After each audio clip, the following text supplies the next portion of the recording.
16 pages of requirements. Listen, 16 I've never pages. heard of such a thing from a government entity. We have defined a set of warfighting capabilities in what is known as Fulcrum. I got together a group of really smart people from across the department, field activities, agencies, the National Guard participated. They came together, figured out what the objectives for Fulcrum were. I got to ask, how many pages is Fulcrum? My demand to the team was under 10 pages and readable. Wow. They failed. It's 16 pages. But with lots of pictures and tables, and it is completely readable by non-IT. All you have to do is go to the CIO website, and you can download it. It is publicly available, open, and you can see what we are doing within the Department of Defense to shape the vision of success. I think Steve Jobs would be impressed by that, for sure. Welcome, everybody, to another episode of IT Visionaries. And today I have a special guest. She is the acting chief information officer for a little organization that we heavily depend on called the Department of Defense. Leslie, welcome to IT Visionaries. Thanks, Albert. It's a real pleasure to be here. Listen, we start off every episode letting people talk about their companies or their organizations they work for. I feel like everyone knows what the Department of Defense does, but then I was thinking about it, people might actually not quite know. So if you could, please, what is the Department of Defense and what does it do and why do I rely on you? Okay. Well, we first and foremost are responsible for defending the nation. And so the Department of Defense is led by the Secretary of Defense, and it includes the services, so the Army, Navy, Air Force, Marines, Space Force, and a number of agencies, field activities, combatant commands. Over 4 million people across the globe are part of the Department of Defense.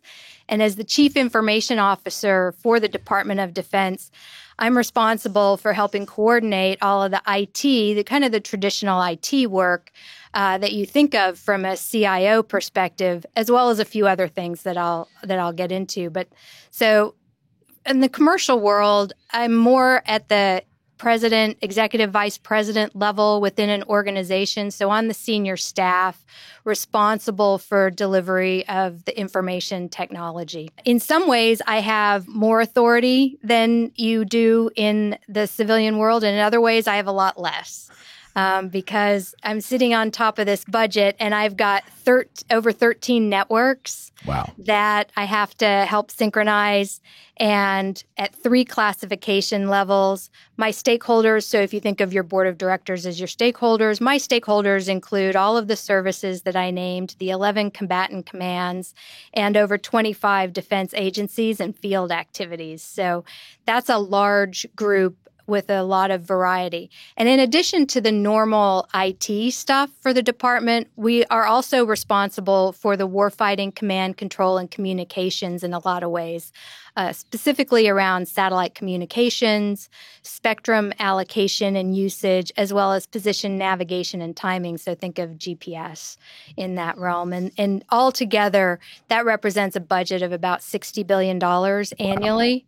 And then when you think about it on the scale from the manpower perspective, because we also are responsible for the cyber workforce, I was recently testifying in front of Congress, and it became very obvious that the 10,000 openings that I have in my cyber workforce in the Department of Defense is larger than the actual workforce in the other federal agencies for cyber. Wow. So it's kind of a big job. And as you can imagine, nobody does it by themselves. I get a lot of help. There's no question with the size and scale. So, I'm just repeating numbers off the top of my head with the multiple departments, the multiple networks. We already did a little homework, and from your team, we learned that you guys think of it like a team. It's like a team of teams. That's how the military thinks of itself. But one of the things that for our listeners who might be from like private industry is all a lot about alignment, right? Aligning the leadership through user base. Like, this is what the tools that we need to select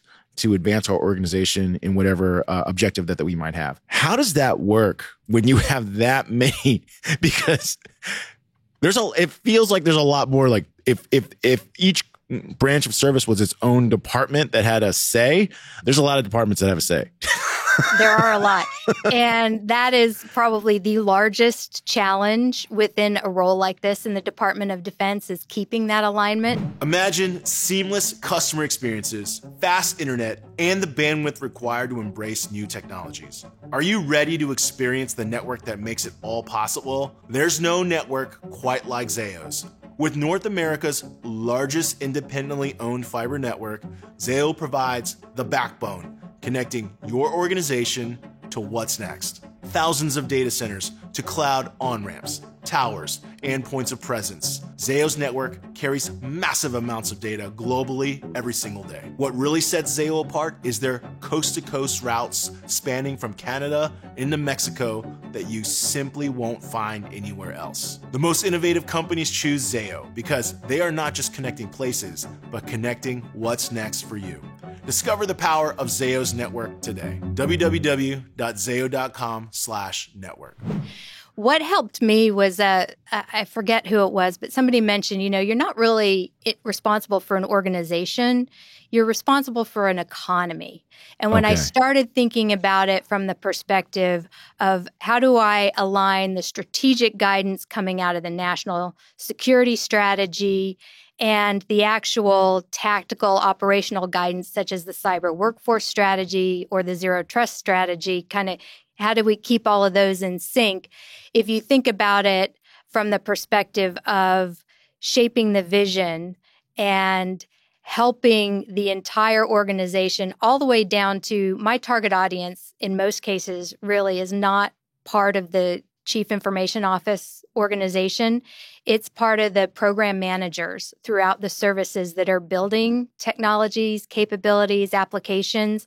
I'm trying to help them make decisions a little bit better every day to make what they do interoperate with the rest of the department. And we also learned during our research phase is that, there's certain things that you might unify the group in the Department of Defense and say, this is maybe a system or an enterprise application we're going to choose. But you also might offer up point solutions for mission specific needs.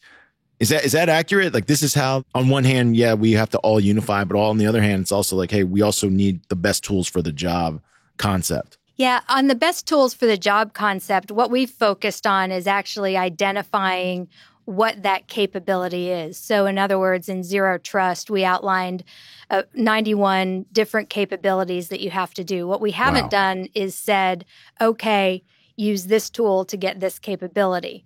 What we are doing is our research, for instance, within cloud, to identify and set up a contract where we have 4 vendors that are meeting the requirements of the department, and that enables the services and the programs to go in and order their own cloud services. And we included an expert on that contract. So if you don't know, like, I don't know how to move to cloud, which one's the best, we included some an ability to get some expert help that way, which I think that's really important, because in the department at this size, we can't have the kind of the one ring to rule them all. Yeah. Because you're talking about, like I said, 4 million people all over the world. Some of them are sitting here in DC. Some of them are isolated on an island out in the Pacific. And the actual communications capabilities are vastly different between those two examples. So, but we can't have one. But if we have 100 or 200, making them interoperable and getting everything to work together is also, we're just making it almost impossible to be successful. So at the enterprise level, what I'm working to do within the department is help us define those, somewhere less than 10, 2, 3, 5 capabilities that we can rely on at the enterprise level, and helping the department find them and then acquire those capabilities. That feels, what you just said, like a great departure from back when I was selling software, a decade ago, when we would try to sell into government operations, they would provide like a list of requirements because they were trying to almost fit like what you said, like, hey, one ring or one application that does this for every operation. And it was very challenging. And we won a bid, and I remember we won a bid, but we still didn't meet a lot because I guess they've just figured out like, well, I guess, I'm making up a number. 10 out of 20 is pretty good, I guess. But when I think about what you just said in the building of the criteria, the selection process, how or who is responsible for setting those criteria? Because when it comes to new applications, like even if we're talking about zero trust, the reality is that private industry is moving at a blistering pace. There's new applications all the time, new requirements, new needs, new interoperable requirements. And so your requirements are, I don't know if they're leading what the enterprises are building or are they lagging what the enterprises are building. Either way, someone has to figure out what these checklists are. How do you go about setting those checklists? I think we're doing both. I think in some cases we're leading it, and in other cases we are certainly lagging. And when it comes to that checklist, at the most tactical level, that's within the individual programs as they are defining their requirements. But at the strategic level, which is where I am, we have defined a set of warfighting capabilities in what is known as Fulcrum. That is our modernization strategy. And there are 4 main lines of effort, and they identify what success looks like for supporting the warfighter, for supporting your business operations network, for supporting the governance structure, and for supporting the workforce. And within that document, that you will not find, for example, a cybersecurity line of effort. It is embedded in all of it, from the software development through the network transport, the compute, and it is really shaping the vision and defining the outcomes. So that's the strategy. The next step to help the individual program manager turn this highfalutin idea of a strategy into a reality is to define metrics that we can use to drive behaviors across the department. So, for example, under warfighting, we're saying we need better interoperability mobile applications. So then you do a metric, if that's what you're going to work on in your organization, of how many of your applications are adapted for mobile devices, or do you have open APIs that connect them? So, in other words, I'm not dictating to each individual organization a specific solution. We have defined an outcome. And I need to back up for a minute and explain how we got to those outcomes.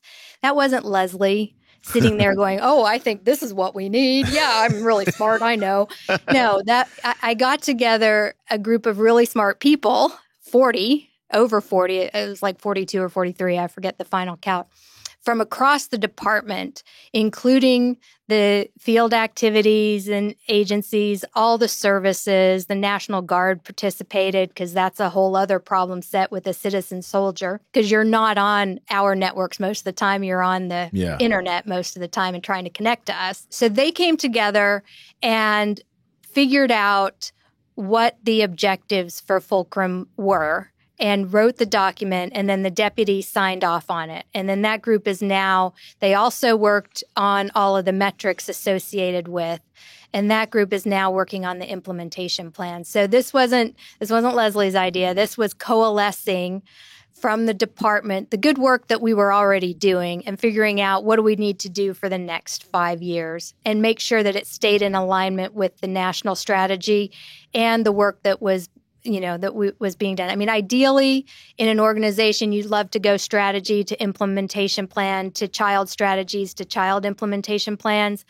But the reality in an organization like the Department of Defense is we're not on that sequential of a schedule. So we have people figuring out how to do cyber zero trust because that's a mandate ahead of when the actual strategy came out. So we have to balance all of that. I got to ask, how many pages is Fulcrum? I'm glad you asked. My demand to the team was under 10 pages and readable. Wow. They failed. It's 16 pages, but with lots of pictures and tables, and it is completely readable by non-IT people. All you have to do is go to the CIO website, and you can download it. It is publicly available, open, and you can see what we are doing within the Department of Defense to shape the vision of success. I think Steve Jobs would be impressed by that, for sure. He was notoriously known for wanting to simplify things. And For those of you who are out there who have never seen a government requirements document, I want you to know that 16 pages might be like the cover page.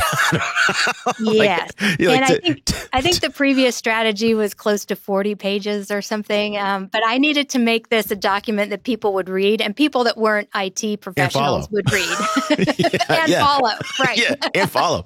It's not just to read it. Very important point. I've seen some of the spaghetti charts so I had some friends that, we'll touch on this in a moment, but I had some friends that, went to West Point, went to Air Force, Navy, and I saw some of like their like presentations that they had. And I thought to myself, no one can read that. I don't know why you put it online, but we'll talk about that in just a bit.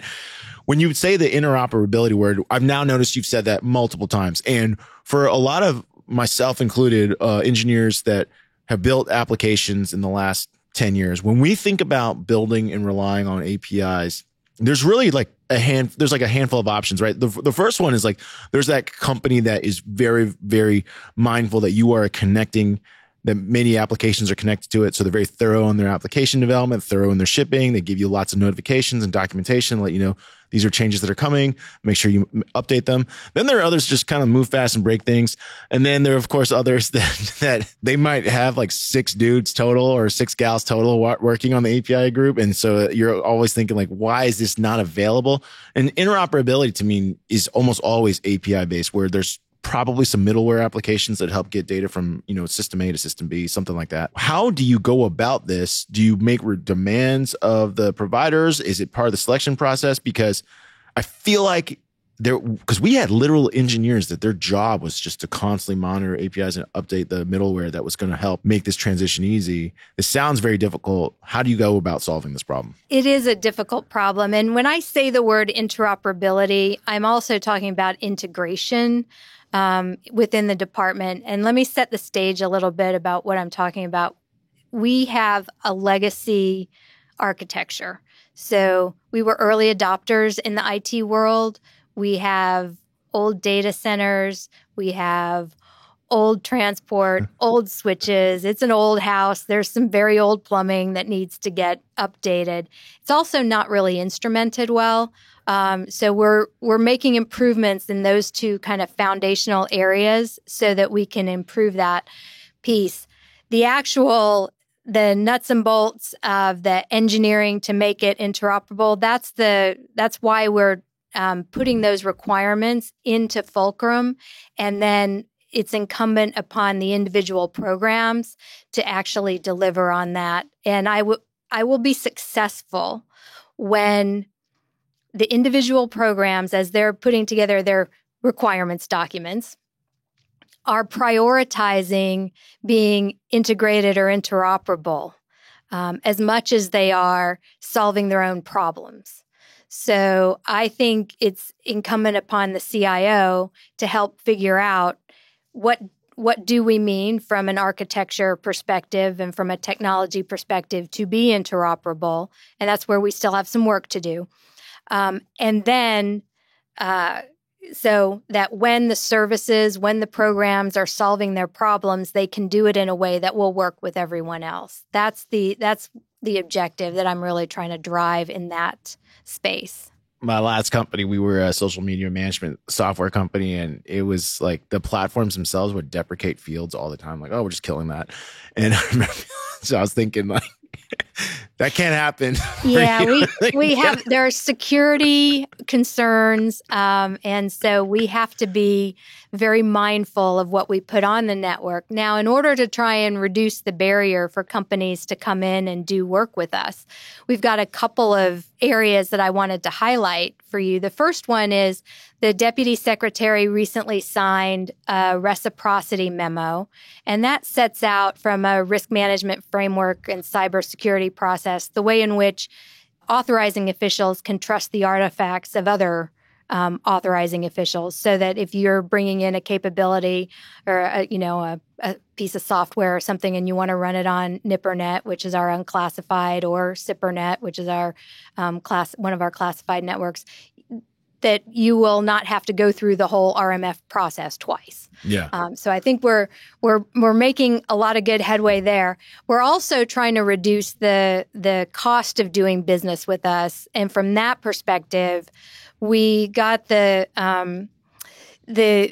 rule updated so that not just cleared defense contractors, which we had about 12,000 of them, but any company that is required to do cyber reporting to the Department of Defense as part of their contract, and that's about 80,000 companies, will have access to threat information as well as through DC3 some technical assistance in securing their environments and their work. So we're working really hard to try and improve the ability for small and medium companies to do business with the department. Actually, I was just on an industry trip last week and came back with a few more ideas that I got to run through the team, and hopefully we'll be partnering on some efforts with the Defense Innovation Unit to kind of build a little pipeline here to get some more companies and more technology into the department a little faster and leverage some of the authorities that already exist. Here's another big problem that you have with an organization of this size. It has a really long memory, and it doesn't realize when things change. So the old waterfall software development cycle is kind of burned into the requirements process and the contracting process. But we have things called OTAs, other transactional authorities. We have the software development contract pipeline. So we have made changes to make it easier for companies to do business with us. But there's also the education on our side that those tools exist and then how to use them effectively that we're still in the process of learning. When you were talking about, I was connecting some of the things that you just mentioned as well as what from earlier in the conversation, how, there's certain data points, and we've read as a member of the public, we've read about the government putting out open bids, the major clouds to build like a privatized cloud for the government. You mentioned that, some of the field operations, like they're going to relay data on the public internet because that's what they have access to. And so I'm thinking of this interoperability requirement to move data securely through the public internet back to the private internet. And I was thinking about the challenges. And then you mentioned just a moment ago, people have a long memory. And it used to be like, hey, it has to be in this silo. It's like, this is not how we function at all anymore. Like humans, information has no limits. So like you have to figure out a way to allow limitless information into your limited system, right? Or like not limiting, it's not limited in capability, but limited in certain things can come in, but certain things definitely cannot come out. Right. So that reminds me of a kind of a really good point. When it comes to like this modernization and driving a tech strategy, you got to have that. And most people think, okay, I need a modernization, a tech strategy. There are a couple of other really important parts to that. And this next one is there has to be facilitated leadership of that tech strategy. So that's where CIO is, through Fulcrum, doing the strategy, getting it out there. And then you need, as you were just alluding to, the whole organizational change strategy. Okay. And from that perspective, what we're trying to do within the department is mobilize the commitment through some very specific use cases. So how do you do a cloud with foreign partners and do federated identity and access management, for example?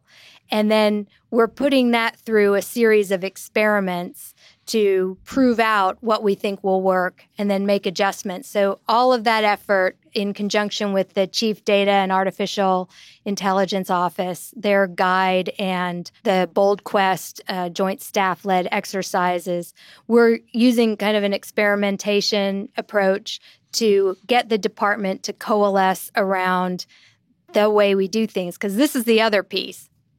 In the technology world, especially the technology world of today, the interoperability problem is largely a cooperation problem versus a technology problem, especially within the Department of Defense, because it's deciding how are we going to share information that we trust each other and we will allow your system to connect to ours or our information to go to your system because we've authenticated your identity.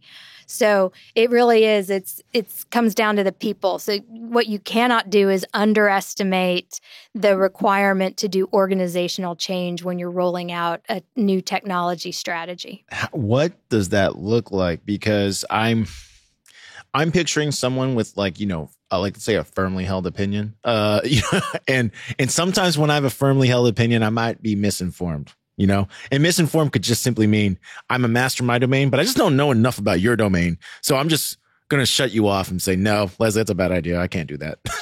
You know what I mean?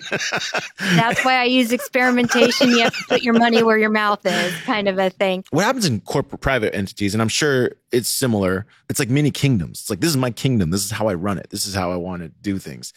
How do you educate and build people up so that they're talking, let's say, on a common knowledge base? Because we really can't make a good decision unless we both know the same thing. Because if I have domain information, you have domain information, and we're both somewhat knowledgeable in the new thing we're trying to do, we probably won't come to a good decision. You know what I mean? Like, it's going to be tough. Like, how do you ensure we both know the same so we can make a better decision? There are a couple of aspects. It's kind of like the advertising community where one impression is never enough. It's got to be a constant drumbeat. And then the second thing that we are doing that is helping is to pull everybody together in the same room to get after a very specific problem that is kind of the primary use case for the data or the workflow. Because IT improvement really starts with the business process and the workflow, vice the IT technology.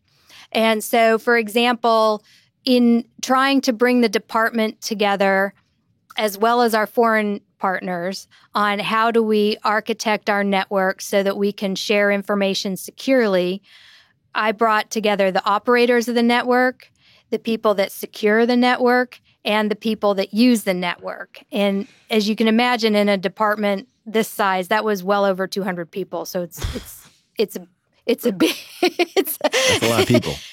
It's a large group. And I gave them one problem, and we divided into 3 teams to get after that one problem of how do we architect that network securely with machine-to-machine data speeds. And so one group went after the gateway piece, another group went after how do we do the security on the network, and the other group went after how do we do the machine-to-machine data speeds. And then we're like I said, we're building it out and putting it to the test. What that does is the people that were the main obstacles to success in a variety of areas get bought into the solution because they are there voicing their concern with the recommended way ahead. And then you've got the warfighter, the user saying, yes, but I need it to do A, B, or C. And then they go, okay, well, how can we make that happen? And then they start being part of the solution. And the other thing is I am constantly foot stomping the 4 lenses through which I evaluate technology within the department. First and foremost, it's the functionality that it provides. Second is whether or not it's scalable. You heard 4 million people all over the world. I got to be able to scale it. Third, I have to be able to sustain it. So it can't be so complex that I can't if you give me a rule that is only good on the second Tuesday after a full moon or what, okay, yes, we could engineer something that would do that, but oh my goodness, I can't keep that up going forward. So keeping it simple and making it sustainable. And then finally, secure.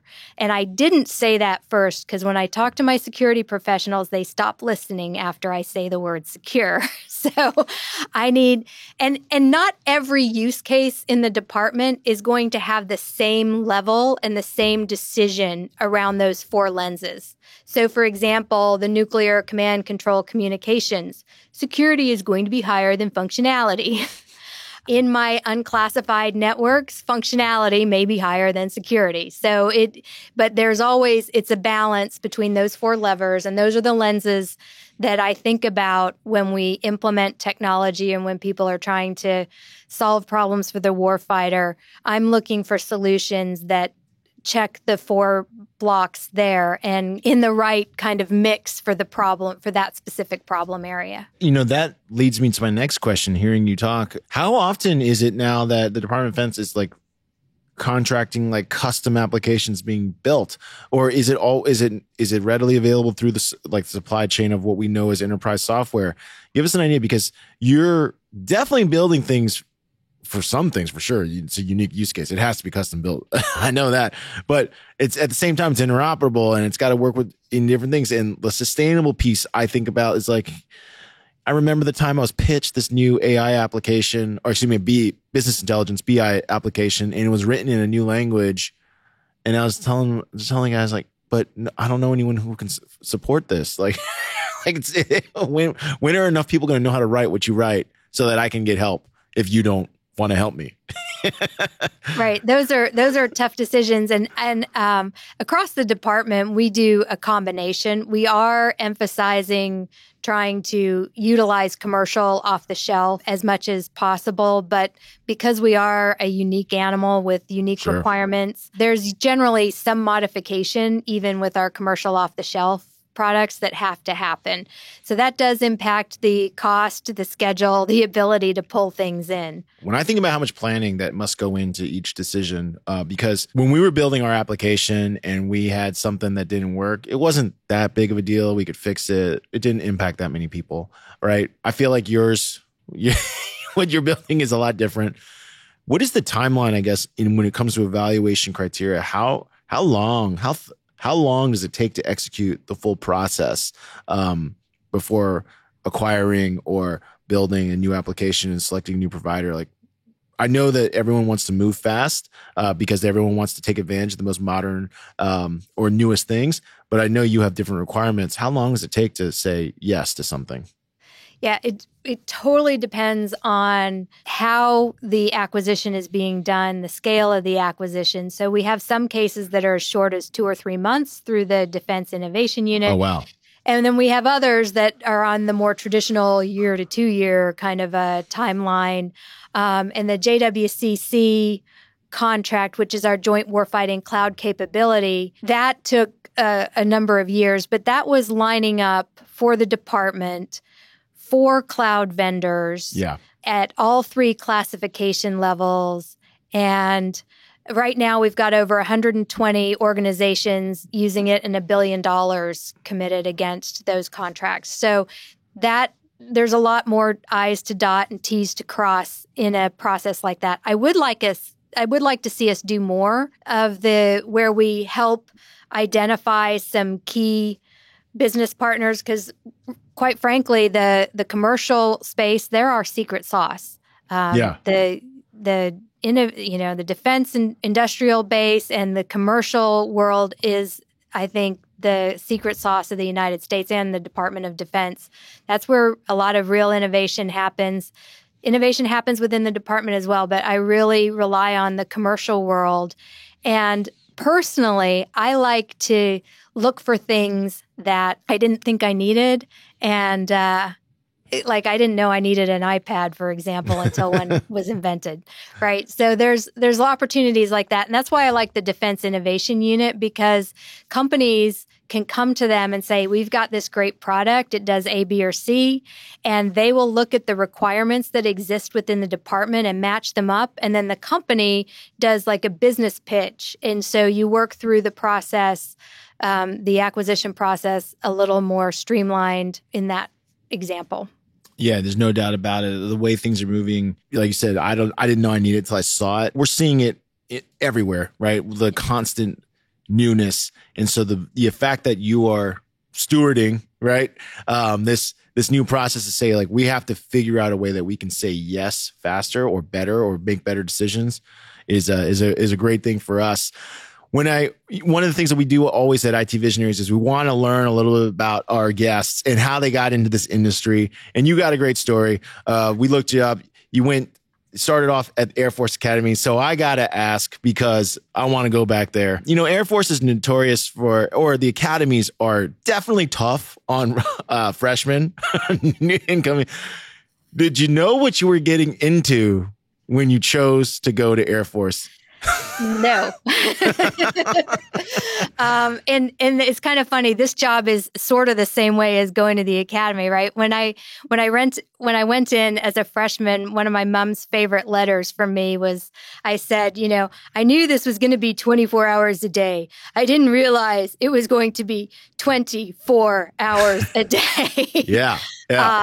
in that environment. It was a tremendous growing opportunity for me. It made me tougher, and it gave me a lot of self-confidence that I didn't have when I showed up.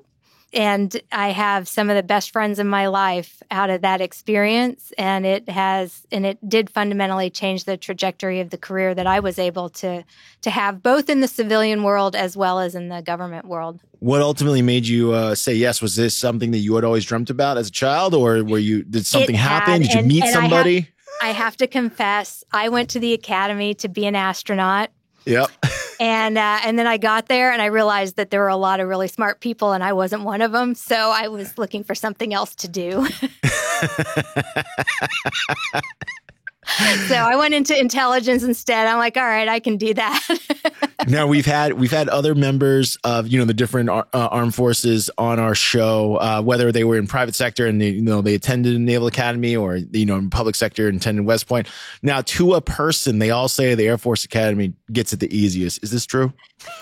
Imagine a world where your data flows like electricity, unseen, yet powering everything you do. A world where high availability, low latency, and disaster recovery are not just expectations, but realities. Welcome to the future, powered by Zayo's network. Zayo has meticulously designed North America's largest independent fiber network, a network that isn't just vast, but strategically planned, connecting the places that matter most to you. Thousands of data centers, cloud on-ramps, towers, and critical points of presence. Cross-continental routes unique to Zayo offer connections that you just can't find anywhere else. Zayo provides routing diversity that ensures your operations never skip a beat, and ultra-low latency for when microseconds matter. In a world that never stops, Zayo is the network underneath it all, helping the most innovative and forward-thinking companies grow. Because Zayo doesn't just connect places, they connect possibilities. Discover the power of Zayo's network today. Visit www.zayo.com/network. Well, we're not, never mind, I won't say it. There's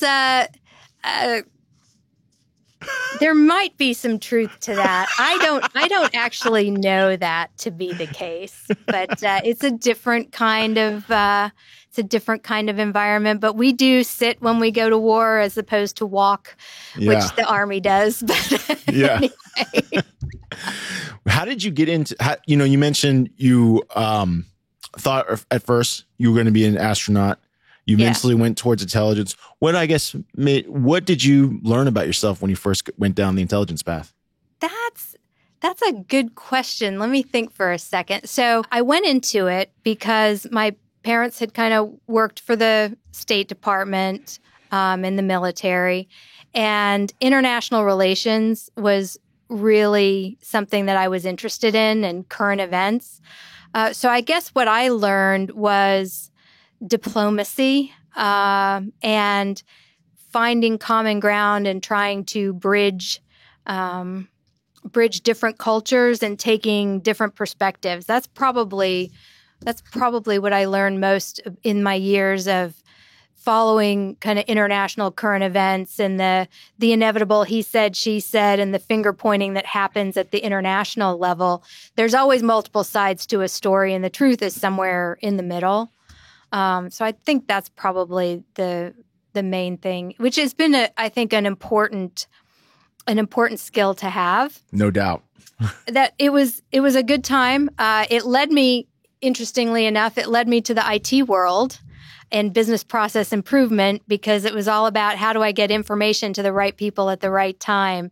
And when I would deploy with the Air Force, the IT systems wouldn't talk to each other. Mm-hmm. I couldn't phone the experts because they were on a different system or a different network, and it drove me absolutely bonkers.